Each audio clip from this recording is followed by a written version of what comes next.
Holy Toledo. Just tell me, Greg, when we're back up so I know for sure. Hey, we're back up so you know for sure.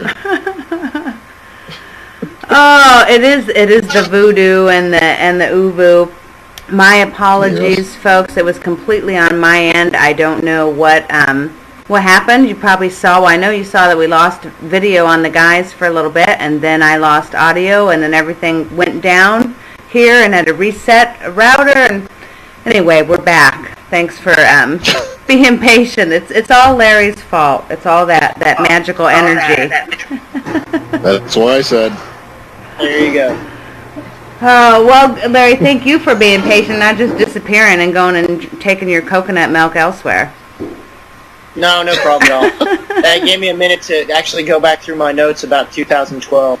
Okay, so, good. You want to just pick up where we were? Yeah.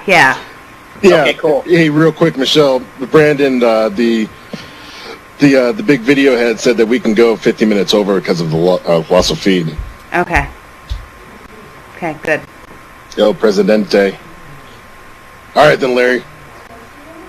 So I don't even remember exactly where we were, but basically the 2012 thing and the end of the calendar, John Major Jenkins, his interpretation basically of the cosmology at Chichen Itza was based on a ball game that they had in the Grand Court. And basically the conclusion that he had made was that the final victory in the ball game would portray the end of the Great Cycle, which to the Mayans was 130000, which ends up translating to an end date of December 21st, 2012. So he basically just made this up, from what we understand, and interpreted the Mayan calendar to actually end cataclysmically on that date. But as far as actual material from them themselves saying that this is the end of the world and all the doom and gloom that many people are actually portraying that date to be, there actually was nothing like that at all that was written. It was simply the end of one calendar, but that doesn't mean the end of all calendars, just the end of that calendar. Right. That calendar, right.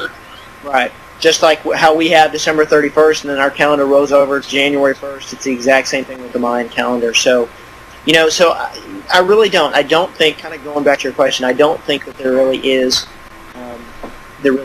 any issues there. What is it about us as humans that seems to be that we always have to have some sort of doomsday thing that we're thinking about? I mean, we just passed the 28th of October, which was the second day that, right. I can't think of his name right now, had come up with from the first failed end of the world day. And as far back as I could, yes, Harold Camping, yeah, that's it.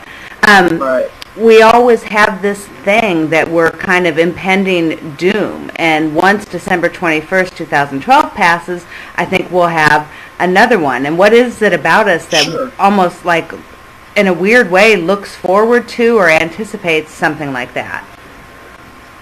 That's a really good question, Michelle. I don't know the answer to that. I would suspect, though, that just human psychology, being the way that it is, we tend to see things very cyclically. We tend to look at cycles of specific lengths of time. And, there always is a beginning, a middle, and an end to everything. So once we start getting to the middle portion, I think, human psychology kicks in and thinks, well, there's got to be an ending point at some place. Let's just arbitrarily come up with a date that looks like there might be something significant to it, like 11/11/11.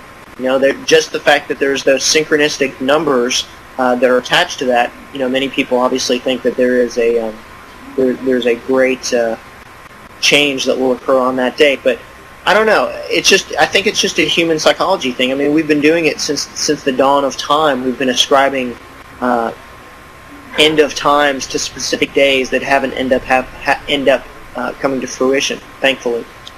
Hey, Larry, I got to ask you this. See how much of a geek you are. What's the significance of 2112? That's Van Halen, buddy. Oh, dude. It's Rush. 2112, one of the best albums ever. Same thing. Was that Rush, really? Whatever. Rush, Van Halen, it's all that hard rock. Whatever. Oh, Oh, I tried, man. I tried. I thought it was Van Halen. What was the Van Halen one? 5150. 5150. Okay, 5150. All right. Yeah, that was good, Michelle. Did you have to Google that? No, but somebody said it in the chat room right as you were asking, okay. so I could just look. All right. But I love Van Halen. Greg, actually, I was never a big fan of Rush. I think the only Rush song that I know is Tom Sawyer, and that was only because they used to play it back in high school at the football games. I've never been a big fan of Rush, so yeah, that's kind of an honest mistake there. I think that's a prerequisite of being in this field. You have to have listened to at least one full album of Rush. No. At least once. No. Buddy, I think you might be the only one that subscribes to that.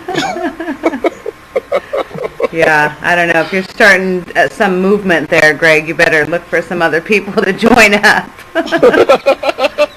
Yeah, exactly. Sounds like it. All right, so I want to stay on 1111 one more second. Myself and so many other people feel like there is something to this 1111 thing, that it's not just recognizing that pattern of the same numbers, or 1, 2, 3, 4 things that kind of stand out to us, and that we don't remember when we look at the clock and it's 4:28, because that doesn't feel good in our brain. But a lot of us have been seeing 1111. We'll not look at the clock all day and turn and see 1111 and feel like there's something going on. And there's this theory that when we see it, it's almost like an activation of some of the junk DNA or whatever. Do you think there's anything going on with that at all, that there's a reason why so many people are seeing it? Oh, obviously. I think if you look at it from a statistical perspective, I think the fact that so many people are having this exact same experience, I think statistically that's very significant. Yeah, I absolutely do think that there is something special about that number. What it is, we wrote pretty extensively about that in our book, aptly titled 1111, The Time Bomb Phenomena.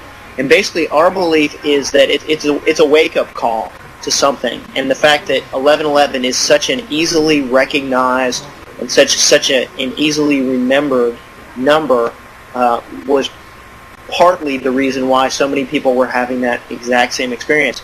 I think, though, for every person that's had an 1111 experience, I think you could probably statistically show that an equal number of folks had 222, 333, 444. I think that that synchronistic number experience is a very universal thing. It's something that occurs across all steps of society. I can't even talk tonight.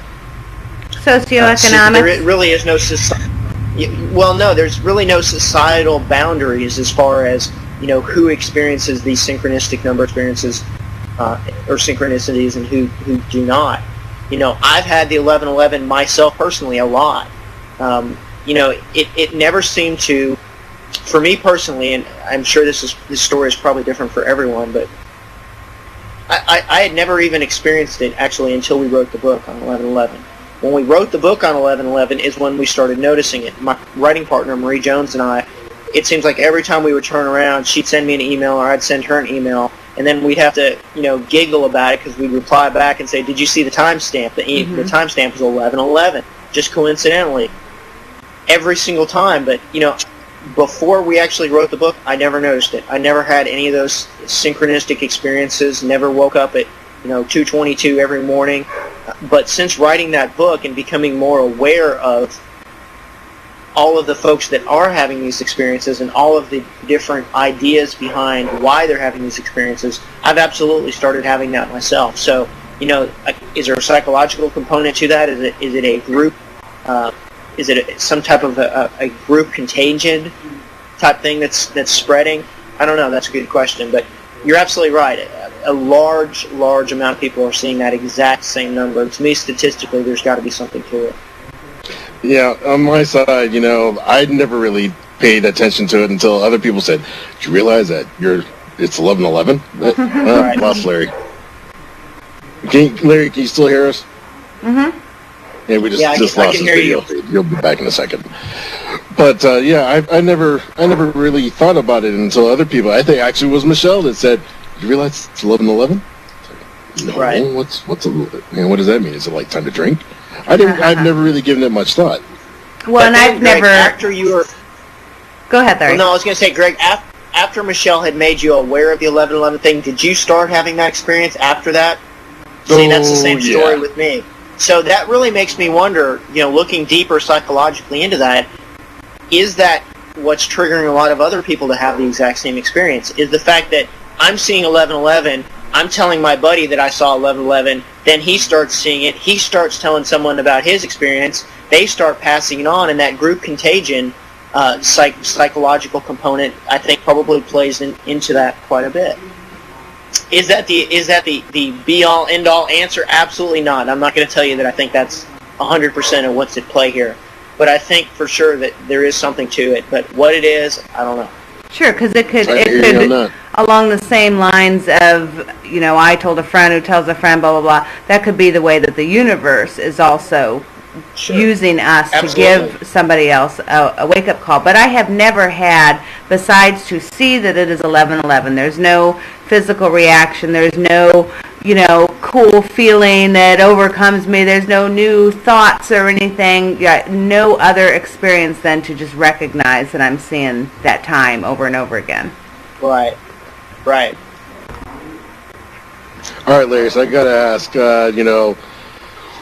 me, myself, I don't just do the show as my normal job. I also have a regular 9-to-5 job, unfortunately. I got to ask, what do you do as your 9-to-5 job? If I said stripper, do you think anyone would believe it? What kind of stripper, Larry? I'm a... paint stripper. Yes, I do have a regular 9-to-5 job. I'm a societal garbage collector of sorts. Nice way of putting it. Which means... Let's get you to elaborate. Well, I'm a police officer. I've been in law enforcement for about 16 and a half years. I'm actually a criminal investigator in my state, and so that's what I do. I'm in law enforcement. I think, a lot of people that tend to get involved in paranormal tend to be, for some reason, we have an inordinate amount of law enforcement folks that get involved in this field. I think that's absolutely a wonderful thing, and I think the fact that people that have that detail-oriented nature and people that are very methodical in their investigation of things, I think that's something that's sorely needed in this field. So I think we're seeing lots and lots. We're seeing more people certainly that are that are being involved in this. We actually have, gosh, I don't even know how many. We've got a bunch of cops in my group, and there are some groups that are out there that are strictly law enforcement paranormal groups. We're not quite at that point, but yeah. There was actually a TV show. Did you ever see that? What was it? Paranormal Cops. The Paranormal Cops. Yeah. No, never saw that one. It was all just. Was it all just cops? Yeah, exactly. Were they like just a fax man? It was some guy walking around with the cigar in his mouth all the time. Yeah, he was always smoking his cigar. I didn't like the show. I'm sure that they are lovely people. Do a great job at what they do, and probably great paranormal investigators too. But the show was not pretty. Yeah. That was a train wreck. That was a train wreck. So, Larry, I know. What do you think about psychics? And I want to segue that into, because you're in the police field. Do you utilize a sixth sense or anything like that with what you do? Oh, absolutely. Yeah, absolutely, I do. All right, so that is a very that's a really difficult question. Well, not difficult. That is a very pointed question to be asking me. I really have a major issue with many psychics that are out there. I think that everyone, to a certain extent, absolutely has abilities. I wouldn't say that I have any psychic abilities. I'd say I'm about as psychic as a rock. But I have intuition, and what is the segue line between, where do you draw the line between something of a psychic nature and something of an intuitive or empathic nature? I use intuition every day in my job, absolutely every day. I know when something's about to happen before it happens. I can feel it. I have a sense of people, an incredible sense of people. So I think, yes, there is a sixth sense. It's not something obviously that's scientifically quantifiable. I can tell you that it exists for sure. But the other part of the equation, and this, we probably don't want to go down this road, but my belief in psychics. Let's go down that road. You do want to go down that road? Yeah, let's. I don't know what road you're going down, so let's see what happens. Nice way. All right. I have a serious issue, an ethical issue with psychics, and I'll use that term in quotes, that charge money for their services. I think anyone that charges money and they have this ability, this God-given gift, if you will, is monetizing something that's really not intended for that purpose. I think each of us have the ability to sense things, to feel things.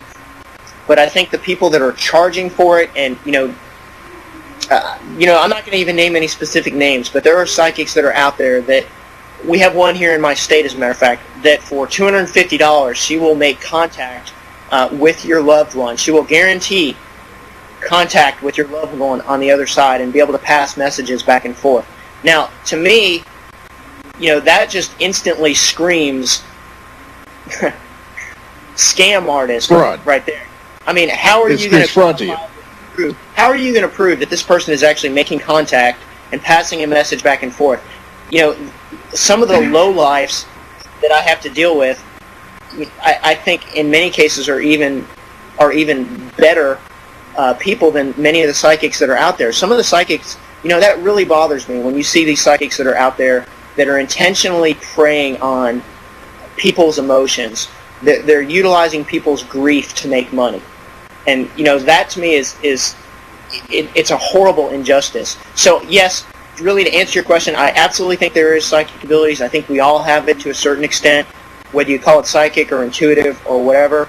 But the ones that are charging for it, get a job at McDonald's or something, get a real job, something where you can actually bring home a paycheck and you actually work for your money, rather than just creating this illusion to people and telling people that something that they want to hear, basically, that's not provable. What other job... Now I'm going to shut up right now. That's my thought on it. So basically, I have some real ethical issues with people that are doing that. Is that to say that every psychic is a scam artist? No, I would definitely not say that. I think there are some people, like I said, that have legitimate abilities, but I really have an issue with the ones that charge the money for it. That's psychics who do this for a living, I mean, they devote their time to being a psychic, being there available for everyone to actually get a reading from them. You have to say then, if they're spending pretty much their entire day, 7 days a week, being a psychic for people to actually come to them with all their troubles or their questions that they have, that they should get paid for it. And I'm not arguing that point. I'm just saying, me personally, I have ethical issues with it. If they feel okay about doing that, and they feel that it's an acceptable and appropriate thing to charge money from a grieving individual, and this individual is wanting some sort of positive feedback, and it makes that person feel better, great. What's the difference between that and a psychologist, for instance? A psychologist or psychiatrist is basically doing the same thing. They're charging to tell you either what you want to hear or what they think is going to help you deal with a situation better. So, there's really not a whole lot of difference between those type things.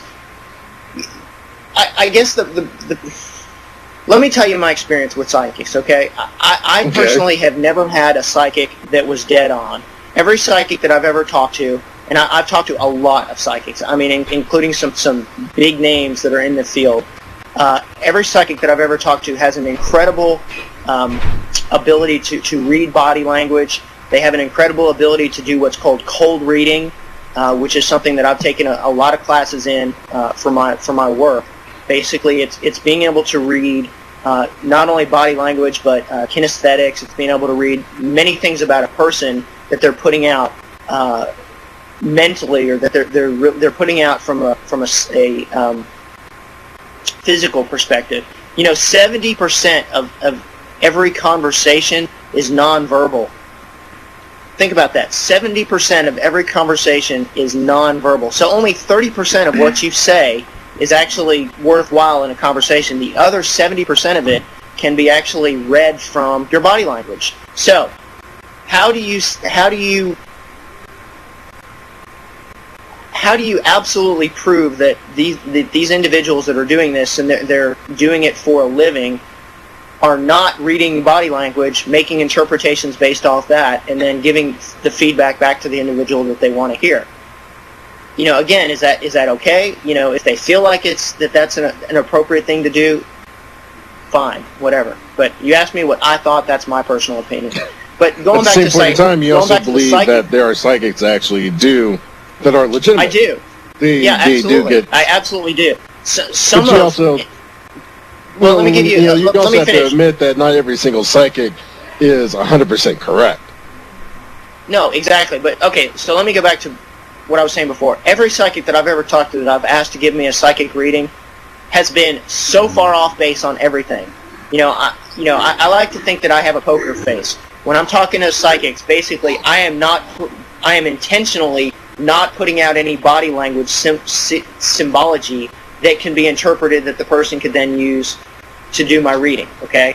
So every psychic reading that I've had has been so far off base. The last one that I had was, I guess, about a year ago. Yeah, but right around a year ago. And the lady that did my reading, I didn't tell her anything about me. I didn't tell her anything about my family, anything. She knew nothing about me. She started going into about how my sister was going to get sick, that I would soon need to take care of her. And she was going into all these really detailed scenarios of what was going to be occurring in my life. Well, it wasn't until the end of her reading when I finally told her, honey, I don't even have a sister. So, I don't know where you were getting all that stuff from, but, you pulled it out of the ether or wherever you pulled it from, but it was completely out there. Now, on the flip side of that, I know that there are people that have the abilities. That intuitive sense, when I know that something's going to happen, or when I know that there's a situation, how that situation is going to unfold, and it does unfold, I know I can't be the only person out there that has that ability. There's obviously people that are out there that probably have it much more finely tuned than I do, because I don't know what the hell I'm doing. I just get these feelings for things, and I go with them, and they're usually correct. When you were at the psychic, did she said that your sister was going to be ill and everything. Do you have anyone in your life that you regard as your sister? No. Or refer to someone that's like a sister for you? All right, I gotta jump in here, and I'm sure Greg has been wondering if I was going to say something because, and Larry, I don't know if you realize this or not, but I am a psychic who charges for my readings, and thought about that, and how do I feel about that, and thought about some of the things that you were saying. Some of it seems a little offensive. Certainly I don't feel like I prey on grieving people at all, because I don't seek out anybody. If I do a reading, I don't even promote myself. I have a page up, I have a link off of Chip's page, and I get some feedback and stuff from his page, but I don't seek anybody out. But I think it's okay to charge for something that I'm good at. And I've got my own voice echoing back in my ears. Okay, it's gone. Yeah, I heard that. Yeah. I spend a great deal of time with them. There's no time limit when I'm doing a reading. I allow them to, have as much time as they need. I spend a half an hour before the reading getting what I want to, or what I'm able to get before I even talk to them. I don't see their face. I prefer phone readings because I am really good at reading body language. I'm really good at watching eyes, how they dress, and I know that I can do that. I'm very talented at that, so I prefer to do it over the phone. So I know for myself that I'm not just taken what you're giving me. But when you were talking about that you put on the poker face and stuff, and you say, okay, here I am, I'm not allowing you to see anything, read any of my clues off of me, and cold read me, I might suggest that possibly what you're also doing when you do that is blocking. You're saying basically when you do that, when you go completely stoic, you're saying I dare you to read me. And there is an exchange of energy that happens between people that we read, and I see you smirking now too, people that we read and back and forth, it's that exchange of energy. And when you block it all off and say, I'm not showing you anything, you're also just closing off your energy to them too. But I don't have a problem with people who charge for readings, but I am the first one to say there's a lot of scam artists out there. And for people who are looking absolutely. And more really, so than Michelle, good psychics. That's exactly where I was going. The ones that you hear about are generally the bad ones. You never hear about the good ones. You're always hearing about the ones that prey on people, kind of the psychic predators, if you will. The ones that are actually actively going out, searching out these people that are in need, or people that are actually grieving. Those are the people that I'm talking about. I'm not talking about your gift, my gift, all of our gifts, our abilities to do these things. I think it's a very real thing. Where the problem comes in is when the people are actually going out, pursuing people that they know have had a recent loss in their life or something, and trying to monetize that.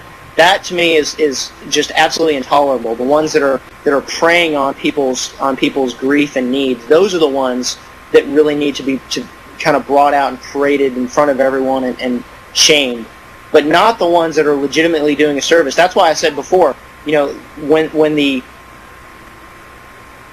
people do readings and they're doing it from the perspective of attempting to really truly from their heart help someone.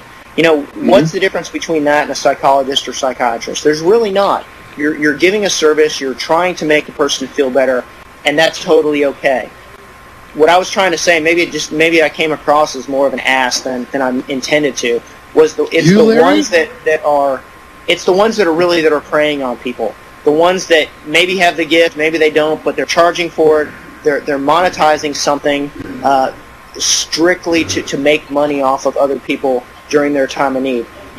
I'm in Arkansas, and we're really close to New Orleans. And when the New Orleans flood happened, a year or two ago, we saw tons and tons and tons of those people that were displaced from their homes.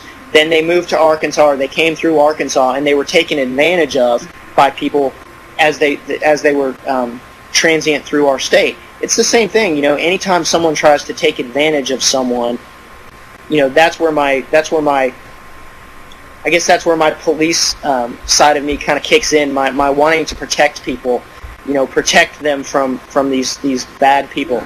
And that's all I was trying to say with that. Sure, absolutely. And there are ambulance chasers in everything, looking for opportunities to take advantage of other people all over the place.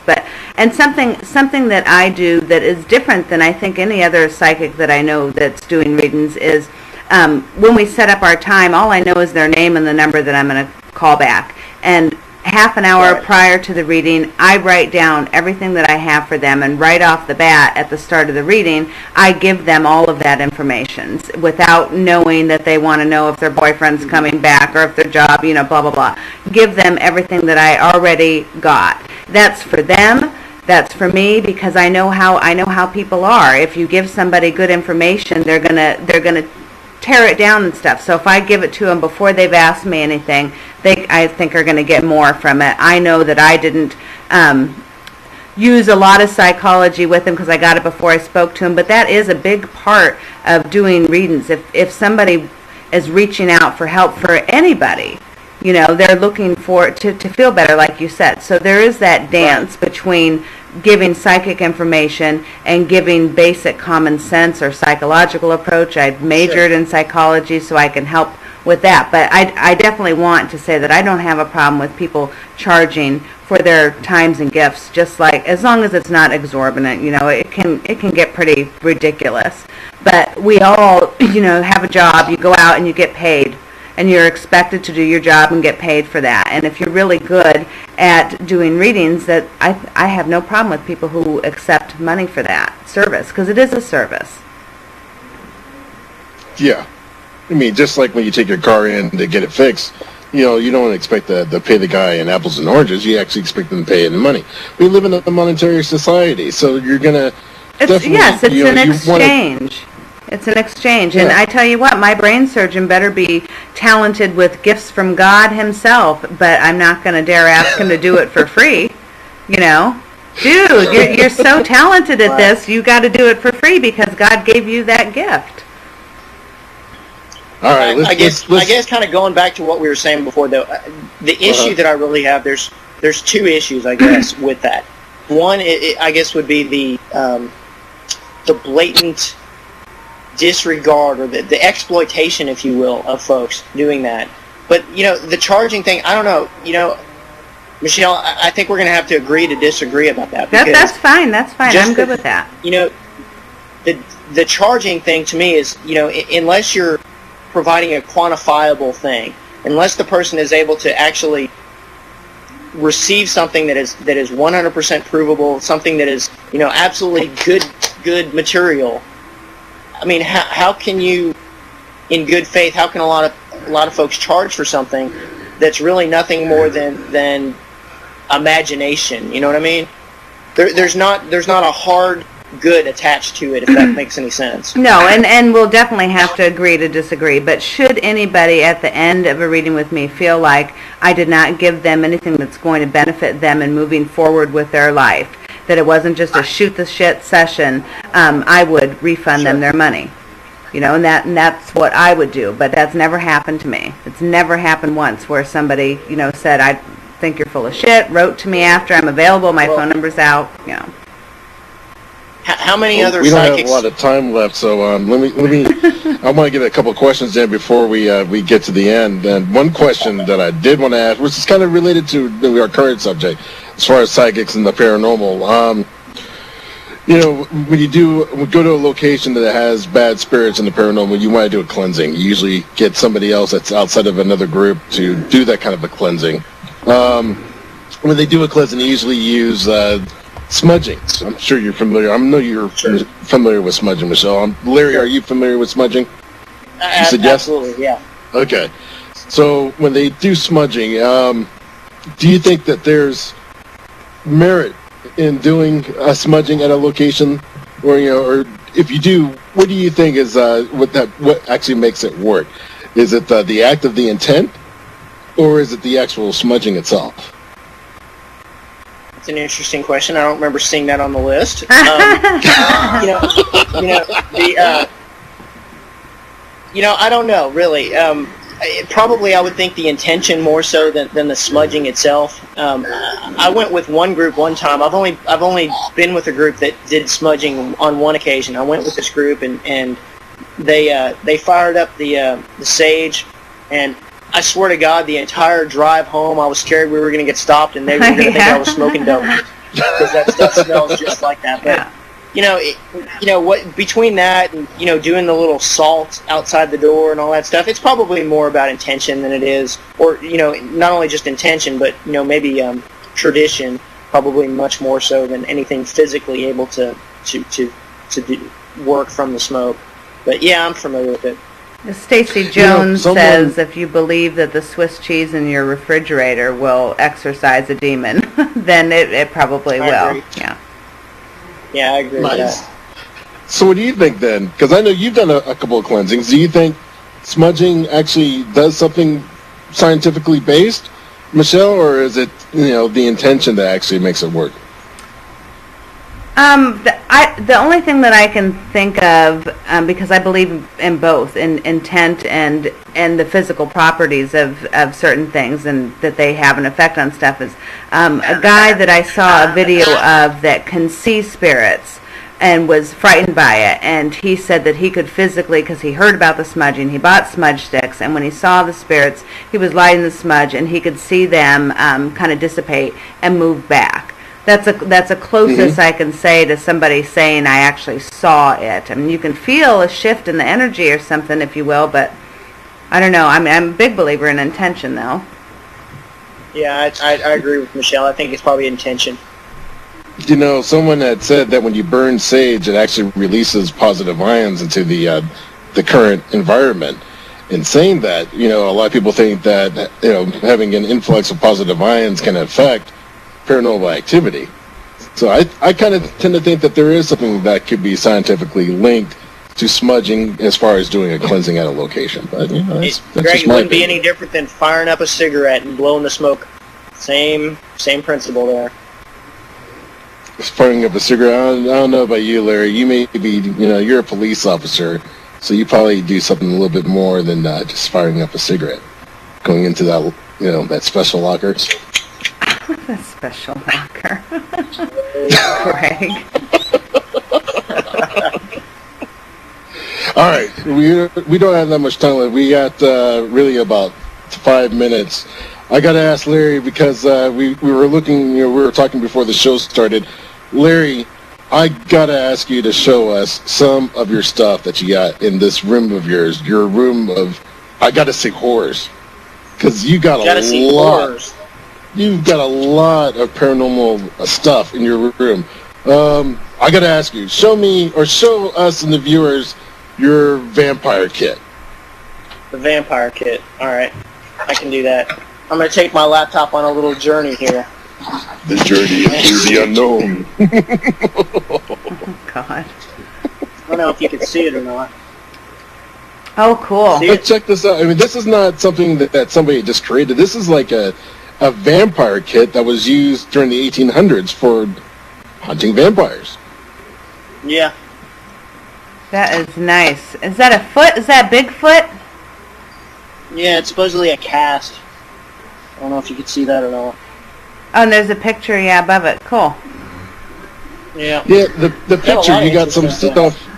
The picture is some other stuff you have as far as Bigfoot, like a jaw and there's some hair. Like hair samples, supposedly, from an unknown or unidentified creature.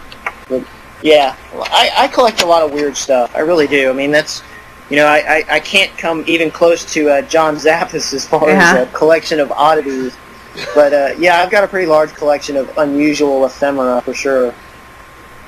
That's One neat. other thing, something you were showing me earlier, you were showing me a couple of the voodoo dolls you have, which you have authentic voodoo dolls, not the type of dolls that you know, buy in just any kind of market.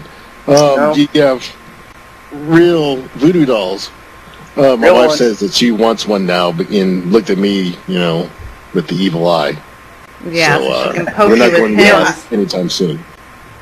I'm unbelievably interested, basically, in anything that is mysterious. You know, I don't have any strong beliefs one way or the other regarding a lot of this stuff. You know, I've got stuff that's, oh gosh, I've got all kinds of stuff. I've got tribal stuff. I'm just looking around. I mean, I've got death masks. I've got a death bone. I've got you even have death whistles. I've got, over there. A lot of things having to do with death and vampires and you know, just unusual things. It's not that I necessarily believe these things, but it's just kind of cool to collect them. It's kind of like the psychic thing, I guess. You know, I believe there's something to it. Obviously, it's gathered enough pop culture or popularity. Right. So yeah. It's strange enough that, you know, civilizations within or that were on this planet actually had something as far as the death whistle. Let me. You know, we only have a few minutes. Let me get you to quickly describe or, you know, put the definition of what a death whistle is and how it came to be. Let me go get one of them. Hang on. I think this is too cool as far as how it actually came to be, and that that they actually do exist. And Larry has one. We've got 8 minutes. I think he actually has 2. I got 8 minutes? Yeah. Oh, okay. Brandon's telling me to relax and chat. I've got 2 of them, but this is one of them. and I haven't quite figured out actually how to do it. We were playing around before the show, and I was trying to figure out how to modulate it, but this is just one example where there's basically there's 4 different holes on this thing, and based on the placement of your fingers, you can make some really unusual and creepy sounds. I'm trying to find where the other one was. I think it must be on one of my bookshelves, but.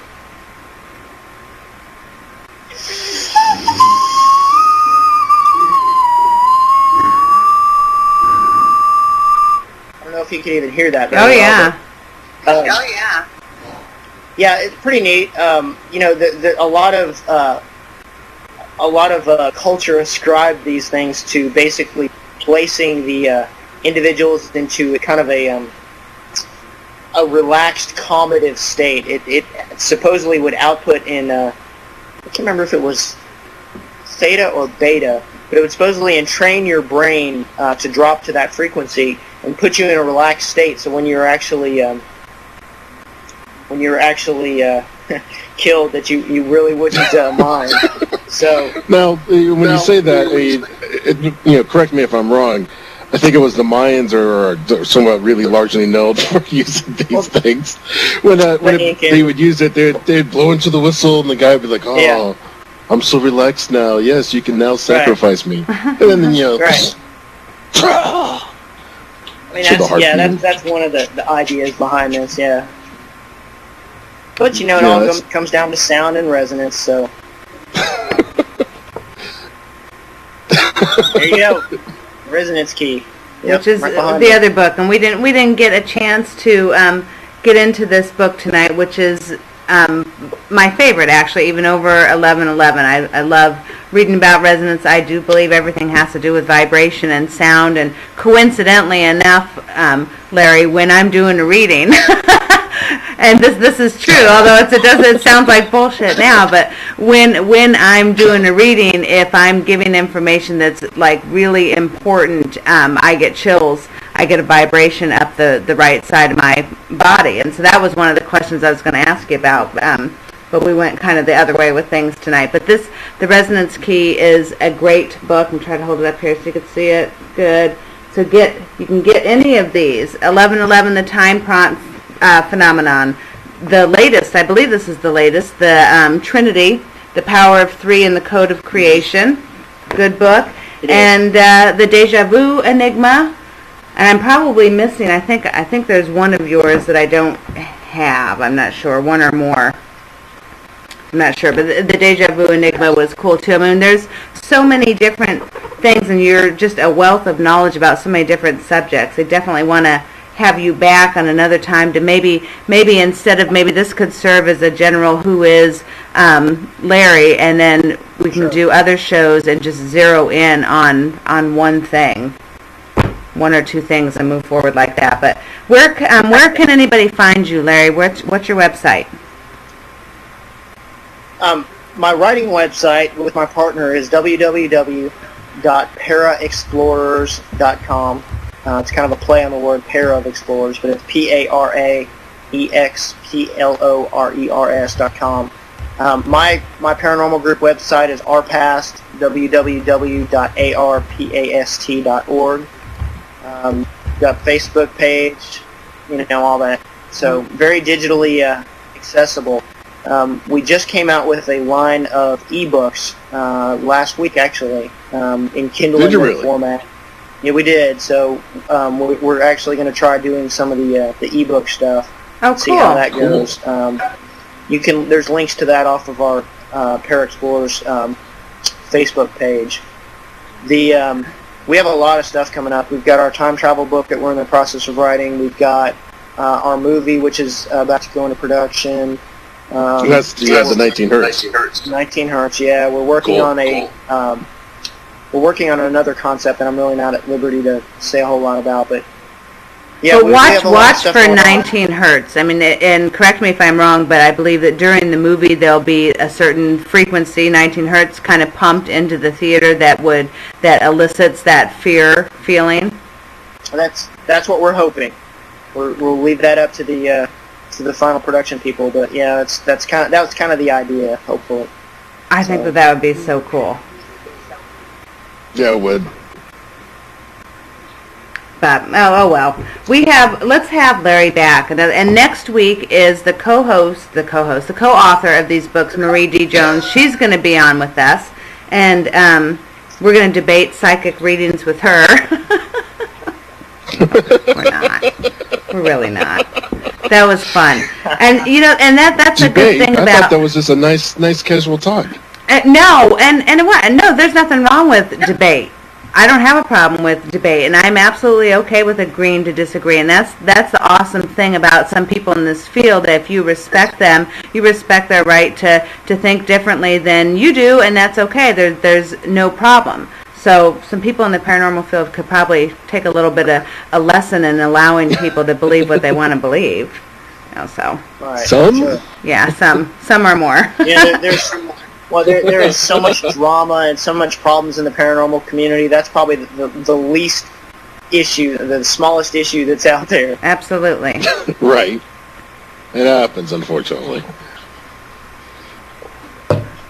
Well, I've had fun. This has been a really interesting night. I hope, Michelle, I really hope I didn't insult you personally. I wasn't trying to, throw barbs at you for the psychic thing, but no. I really do feel very strongly about the ones that are exploiting people. Well, absolutely. You're not the first one that I've heard say, be against people charging for readings. So it's not like I was like, oh my God, what is he talking about? So no, I'm good with it. I absolutely respect you and your work, and you do a great service to the community and with the books, and I absolutely adore you, and we don't have to agree on everything. So changes nothing. I'm not offended at all. Asshole. Cool. No.